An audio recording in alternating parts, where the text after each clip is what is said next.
I'm Vicky. Standing in the middle of my sister Lily's graduation party, I'm seething with anger. My parents are up on the stage, my father delivering a speech about how proud they are of both their daughters. The lies are pouring out of his mouth, and I can't stand it any longer. 5 years ago, I was the black sheep of the family. My parents, wealthy and influential in the business world of Chicago, had high expectations for their daughters. My younger sister, Lily, was their golden child. At 23, she was beautiful, intelligent, and on track to become a top-notch lawyer. Meanwhile, I was a 28-year-old college dropout, studying fashion design, a field my parents considered a waste of time. My parents were the kind of people who cared more about appearances and social status than the well-being of their children. They constantly criticized me, comparing me to Lily at every opportunity. Lily is going to be a successful lawyer, making a name for our family. What are you going to do, design clothes for a living? My mother would sneer. The pressure was overwhelming. I started to suffer from depression and anxiety. My grades slipped, and I couldn't keep up with the workload. One day, I made the difficult decision to drop out of college. When I told my parents, it was like a bomb had gone off. My mother screamed at me for hours, calling me a disgrace and telling me I had ruined my life. My father looked at me with disgust and said I was no longer his daughter. Lily stood in the corner, smirking, enjoying my downfall. They gave me a week to pack my things and leave the house. I was left with nothing, no financial support, and no place to go. I ended up staying on friends' couches, taking any job I could find to survive. I worked as a waitress, a salesperson in a clothing store, and even cleaned offices at night. It was the lowest point of my life, but I refused to give up. I started teaching myself advanced fashion design software using online tutorials. In my spare time, I created a portfolio of my work.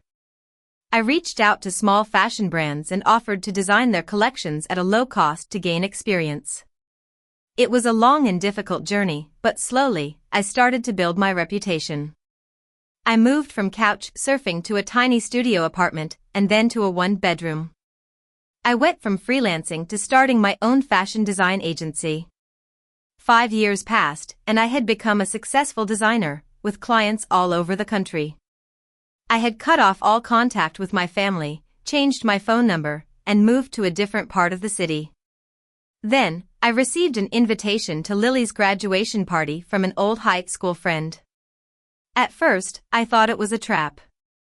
But as I sat there looking at the invitation, I felt a strange urge to go. I wanted to show them who I had become, to prove that I didn't need their approval to be successful. The night of the party, I dressed in a stunning red dress that I had designed myself. I did my makeup and styled my hair. When I looked in the mirror, I saw a confident woman, someone who had overcome so much. The party was held at a luxurious venue in downtown Chicago. Crystal chandeliers hung from the ceiling, and the room was filled with well-dressed guests. Lily was in the center of the room, wearing a white graduation gown, looking every bit the successful law school graduate. My parents were by her side, beaming with pride. I arrived late, giving myself a chance to observe. As I made my way to the bar, I heard a familiar voice behind me. "Vicky? Is that you?" It was Professor Thompson, one of my favorite teachers from college. He had always believed in my talent for fashion design. "Professor Thompson, what are you doing here?" I asked, genuinely surprised. "I teach at the law school now." Lily was one of my students. "She's a brilliant girl," he said. Then he looked at me. "I heard you left school. I always wondered what happened to you.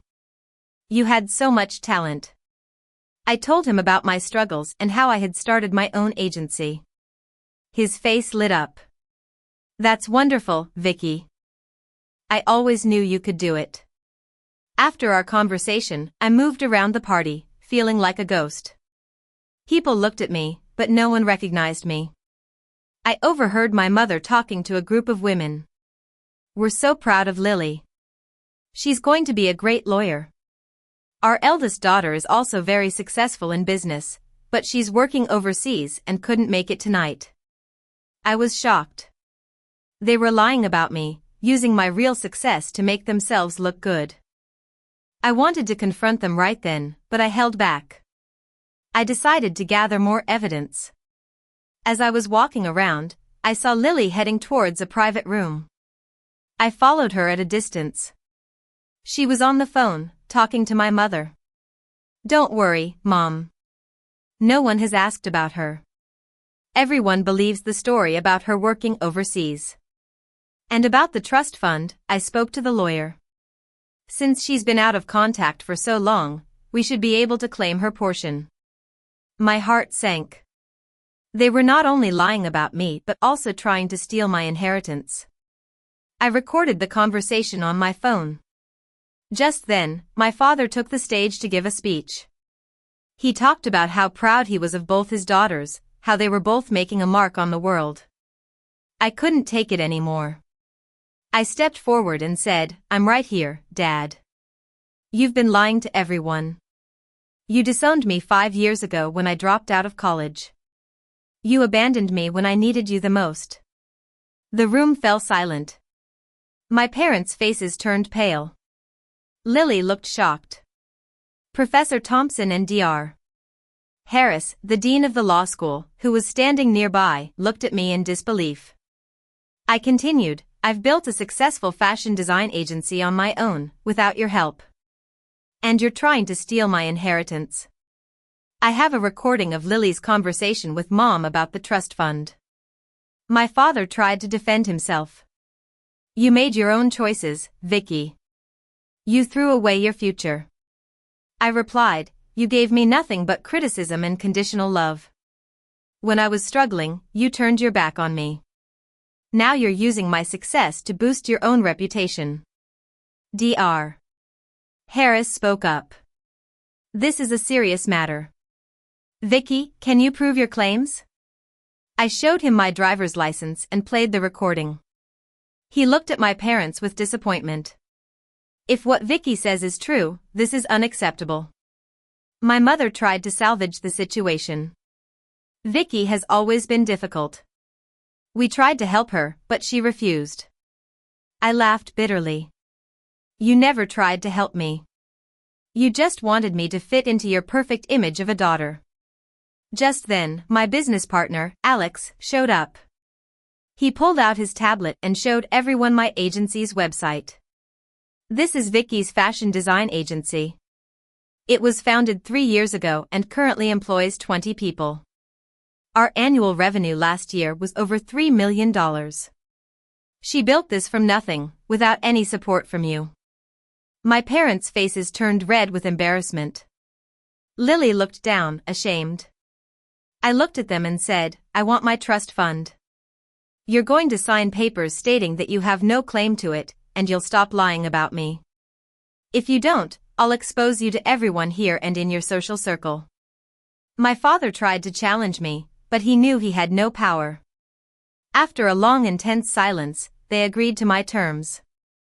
A few days later, we met with a lawyer. My parents signed the documents, and I finally got my trust fund. The money was a significant amount, but more importantly, I had finally freed myself from their control. My parents' reputation in their social circle was severely damaged. Their friends distanced themselves from them, and my father's business suffered. Lily struggled to find a good job in the law field because of the scandal. As for me, I'm now running my successful fashion design agency. I've learned that I don't need my family's approval to be happy and successful. I've created my own family with my friends and colleagues. And I'll never let anyone define me again.